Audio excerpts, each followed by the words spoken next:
Hello guys, तपाईलाई थाहा छ एउटा सरप्राइज दिन्छु भनेको थिएँ तपाईहरुलाई। सो आज मेरो सरप्राइज यो सङ्गीत पसल भन्ने सङ्गीत जेनरल ट्रेडिङ एलएलसी मा हामी हेर्नुहोस् गाइस, सरप्राइज यही हो हाम्रो हैन। IPhone 15 pro max natural titanium LLA variant को हो गाइस।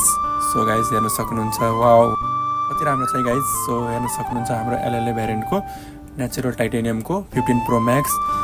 सो गाइस मेहनत गरेपछि यस्तै प्रतिफल आउने छ guys. So guys like and subscribe गरिदिनु होला। सो गाइस हेर्न सक्नुहुन्छ हामीले स्विच अन गरिसकेको छ 15 प्रो मैक्स को। सो हाम्रो आजको तपाईहरुलाई लागिरहेको होला गाइस सेकेन्ड ह्यान्ड किनेको होला हैन गाइस, हामीले त पुरै न्यू भेरिएन्ट किनेको गाइस। हेर्नुस् 4000 दिराम परेको छ गाइस, 4000 दिराम। सो गाइस एउटा लाइक अनि एउटा सब्सक्राइब त बन्छ अब 15 प्रो मैक्स किनिसकेपछि। So guys like and subscribe गरिदिनु होला guys. Thank you so much for watching my video.